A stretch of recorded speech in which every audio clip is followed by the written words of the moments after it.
mga igsuon ko sa pagtuo sa iglesia ang lawas ni Kristo, nining takna sa kagabion ako man kining gihimo nga maong kapag pamatuod niining maong video nga kita nagabarog nga ang pagka-Dios ni Kristo tinuod o ang pagka-Dios ni Kristo atong pamatud-an mga igsuon.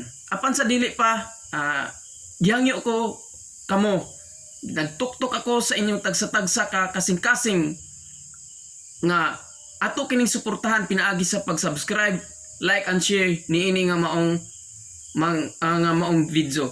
O aron sa mga uban pa nga mga video nga nga atong pagahimuon. Pagpamatuod kini mga igsuon, pinaagi sa balaang kasulatan ang pagka-Dios ni Kristo. Mga igsoon, aduna ba'y nahisulat sa balaang kasulatan nagpamatuod nga si Kristo Dios? Busa, mga kaigsuunan, atong susiyon ang balaang kasulatan, kabahin niini, karon, atong basahon ang 1 Korinto, Kapitulo 8, versikulo 4, ngadto sa 6, nga nagaingon,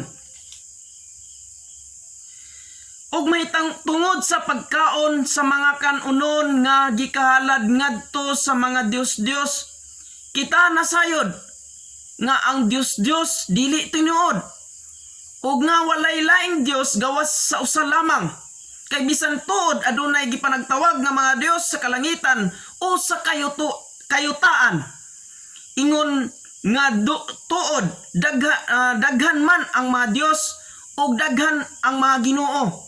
Apan alang kanato adunay usa lamang ka Dios, ang Amahan nga ginikanan sa tanang mga butang, ug alang kang kinsa kita nagakalungtad.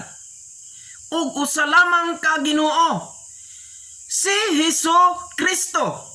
Pinaagi kang kinsa nagalungtad kita ug ang tanang mga butang. Unsa day mga kaigsuunan ko sa pagtuo? O mga kaigsuunan ko, ang balaang kasulatan nagapamatuod day mga kaigsuunan nga usa lamang ang Dios, bisan pa og dunay daghan nga ginganlan nga mga Dios nga tuwa sa langit, ania sa yuta o ilalom sa yuta. Atong tuhan nga may usa lamang ka Dios nga nagbuhat sa tanang mga butang, diin kita nagkinabuhi. Nga pinaagi usab kaniya gibuhat ang tanang mga butang, kini siya mao diay si Hesus Kristo. Ikaduhang pangutana mga kaigsuunan, karon kay nasayod naman kita si Kristo mao diay ang Dios o Dios si Kristo. Aduna ba'y nahisulat nga manluluwas siya o gamhanan pagyud siya? Mga igsoon, pamatud-an, pinaagi sa balaang kasulatan, nagasulti kanato ang sinulat ni Tito Kapitulo 3 versikulo 13. Kapitulo 2 versikulo 13 sa Tito nag-ingon nga magapaabot sa atong bulahan nga paglaom sa pagpadayag sa himaya ni Hesus Kristo nga atong dakong Dios ug manluluwas. So unsa day mga kaigsuonan ko sa pagtuo? Unsa gingon sa balaang kasulatan? Nga si Hesus Kristo di ay Dios nga gamhanan ug Ama ug manluluwas kanato samtang kita nagpaabot sa bulahang adlaw nga atong gialauman.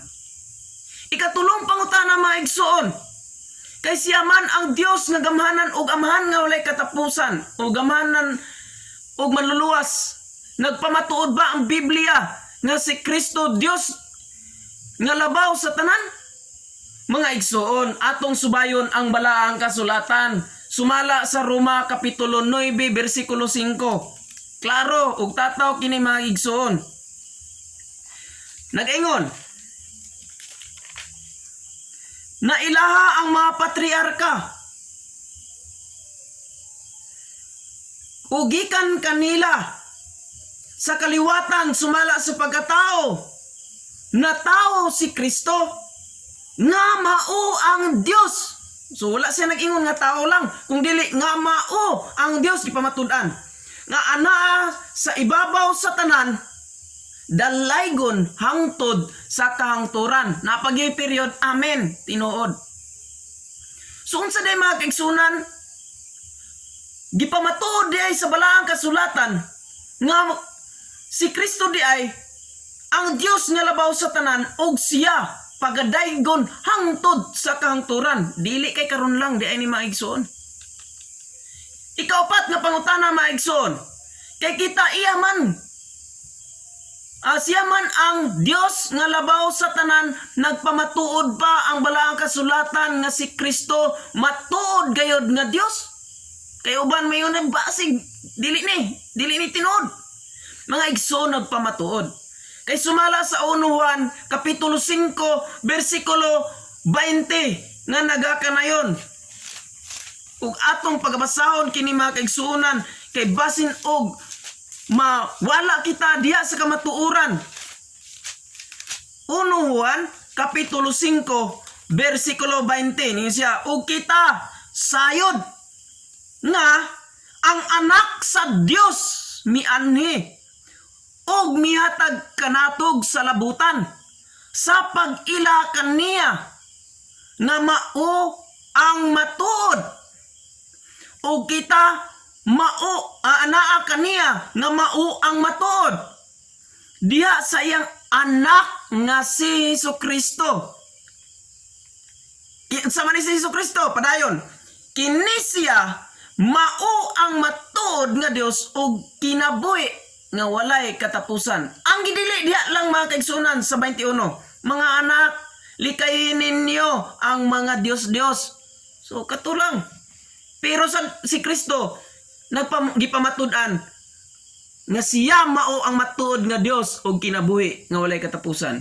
Niini nga punto maigsoon, ato gayod nga nasayran nga usa lamang ang Dios, bisan pa og dunay ginganlan nga mga Dios nga ato sa langit o aniya ba sa hinuon sa yuta, o bisag daghan kining mga Dios o mga Ginoo nga atong tuuhan, nga may usa lamang ka Dios nga nagbuhat sa tanang mga butang. Diin kita nagkinabuhi nga pinaagyo sab kaniya gibuhat ang tanang mga butang. Kini siya mao diay si Jesucristo. Si Jesucristo diay maigsoon usab ang Dios nga gamhanan og manluluwas kanatong tanan, samtang kita nagpaabot sa bulahang adlaw nga atong gilauman. Siya diay ang Dios nga labaw sa tanan, og siya pagadaygon hangtod sa kahangturan. Siya diay mao ang usab ang matuod nga Dios og kinabuhi nga walay katapusan. Og siya Dios gayod, tungod kay siya lamang ang makapasaylo usab sa tanan nga mga kasalanan.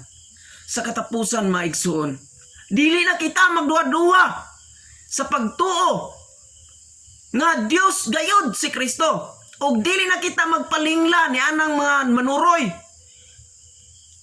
Dili na ta magpilpalingla pa, kay karon kita nasayod na.